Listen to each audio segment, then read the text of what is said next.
been working his butt off, holding in. These coaches said, hey, this guy's got a strength. He comes and goes up, he works hard every day. He doesn't really get shot. Look at running. 1, 2, 3. Next one. Great leader on the team. He squats. Also seems like he gets a tap or two every week. He's got kickoff speed. He's a hard-nosed player. Aiden Larson. 1, 2, 3. And the last two, dependable every week. Here's both of you guys. Gotta have big games tomorrow night. But Connor Haggerty, 1, 2, 3. And Nathan, little redemption. It's time to take it to Davis kid. 1, 2, 3. Here we go. Let's swing. For us.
This is Lisa Kay with Coulee Region Sports Network, continuing the tradition of pregame at the Rock with Coach Yash and one of the Onalaska High School varsity players. Today we're going to visit with Nathan Lubinsky, and we'll talk to him and see what he's got to say. Nathan, you're a senior this year. You prefer to be called Nate, is that correct? Sure, that's fine. All right, Nate. Tell me about your jersey number and what positions you play. Number 20, I play linebacker and running back. Do you prefer to play offense or defense? I like both, honestly. I like just hitting people on defense, and then just on offense, I like running the ball, getting the breakaway. So it doesn't matter, just you want to be involved in the game. Cool. Yeah, wherever they need me. Okay, so last year you had a season-ending injury, required surgery, rehab. Knowing that this was your senior year, what motivated you to get back on the field? Yeah, I mean, just last year, didn't want to leave with any regrets, so just put as much work in as I could coming into the season. And you've recently committed to play college football, correct? Yes. Why don't you tell everyone where you've committed? I'll be attending the University of South Dakota. And what about campus there made you feel like that was the best spot? Just great facilities, and coaches are all just really good guys, and yeah. Will you be a running back there? Are you going to play on defense? Or are you going to do both again? It sounds like I'll be playing running back. Well, they're getting a great player. So what advice would you give to other athletes that have to also go through an injury and a recovery like you did? Is there anything that you think you could advise them on? Just being persistent. There's lots of ups and downs. Just gotta keep working and never give up. All right. Now, Coach has told me previously that his favorite play is victory formation. What play excites you the most, on offense or defense, you can choose, when you hear it called in the huddle? Yeah, I'd have to agree. Victory formation just means you're closing out a win. It's always a good thing. All right, and any final words before our game tomorrow? Let's go get them. All right, thanks, Nate. All right, we'll talk with Coach Yashinsky now. Coach, again, thank you very much. As I said a little earlier, this is probably the best weather day we're going to get. Tomorrow is going to be something. Yep. We're going to play Central at UWL, second year in a row. Last year, obviously, lost a heartbreaker to them in a last-second Hail Mary. What have you heard the guys talk about during this week about this game? They're just really focused. It's a game we know that we control our destiny here the rest of the year.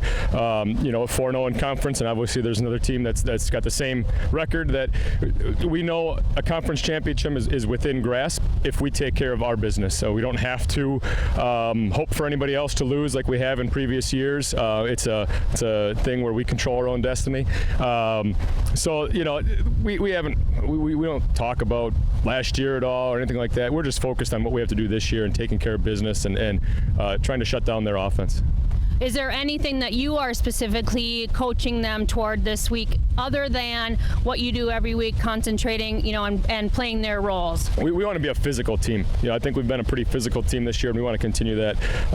We think if we can play a really physical brand of football tonight, it's going to be our advantage. So we want to come out, be physical, control the ball, and keep it out of their hands so that they can't score. Now you're going to play on turf at UWL, and obviously the home field here is grass. Do you have a preference playing on turf or grass? It doesn't really matter. They practice on grass, so it's not like they're practicing on turf every day, so it's an advantage to them. Do they play on it more than we do? Yeah, but it doesn't really matter. It's not really. Both teams get really good footing on turf, so I don't think that changes. It doesn't change our game plan at all. We're a fast team, so playing on a slow surface doesn't help us. I know they're a fast team too, but I think we got some pretty good team speed, so it doesn't really matter. So these last 2 weeks are going to be probably the toughest 2 weeks that you're going to face in the regular season, and it's probably going to determine the winner of the MVC. So when the schedule came out earlier in the off season, did you circle those on the calendar? Were these the two that you really wanted? Was there anything that really motivates you to win these next 2 games? That's why we played the teams in the beginning half of the season that we did, was because we knew that if you want to be a good team at the end of the season, you better play some good teams to start the season. So we built the schedule that way so that it was tough in the beginning and get those close games underneath your belt so you know how to play in those games, because that's what I expect these last 2 to be. I don't expect blowouts anymore. It's getting too late in the season for good teams. They're going to have good matchups. So we don't talk about next week at all. We just worry about this week. But the kids know that we control our own destiny. So that's obviously something that we understand, but not something we emphasize. We don't talk about the team next week at all. We're just worried about Central this week.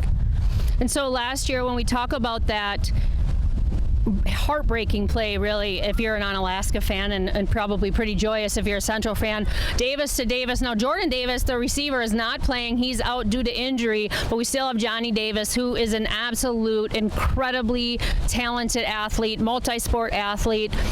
He is not only their quarterback, but their leading rusher. So what are you doing defensively to change up your schemes to contain him? Yeah, that's where you put Nate and have Nate spy their quarterback all night long.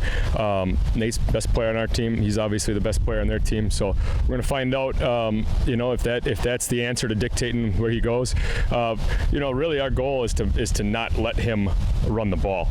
He's really dangerous when he can run and throw the ball. If you can make him only throw the ball, he's obviously still a very talented passer, but if you can take away one aspect of the game, I think it makes them easier to defend. By no means are they ever easy to defend, but if you can prevent the run game from getting going, then it makes them one-dimensional, and any team that's one-dimensional still manages to struggle a little bit. So that's our goal, our game plan. The other part is don't let them have the ball. If we can take the clock on offense and just control it and not let them ever get the ball, that's part of it that I think that's frustrating as an offense when you don't ever see the ball as well. And so talk about the matchup between your defensive line and their offensive line. Clearly, in order for him to get open and be able to get that many carries and yards, they've got to be doing a great job up front. What do you do defensively there against the line?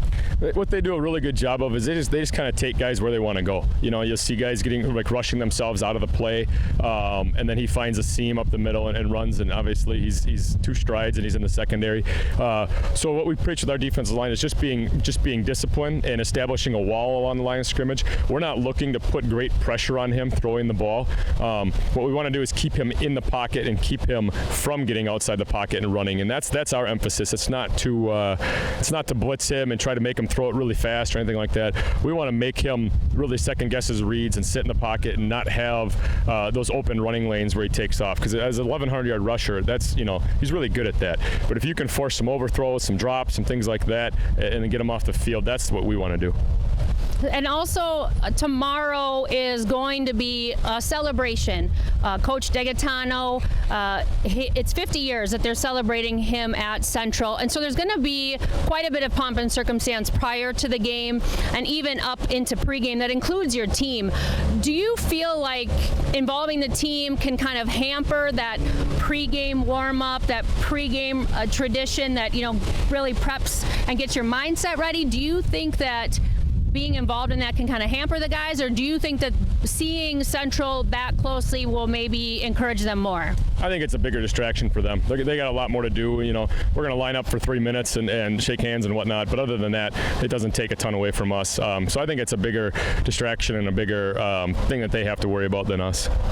So keys to the game, to reiterate then, would be ball control, containing Johnny Davis, and making sure that our run game is effective. Anything else?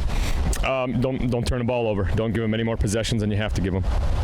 All right, thank you, Coach. I appreciate that. You will see me, Lisa Kay, Coulee Region Sports Network, on the sideline tomorrow, dressed quite warmly as we've got a major storm front rolling through. I'm going to send it back to the warm place where Rick and Scotty have the call of tonight's game, where Onalaska takes on the Central Red Raiders.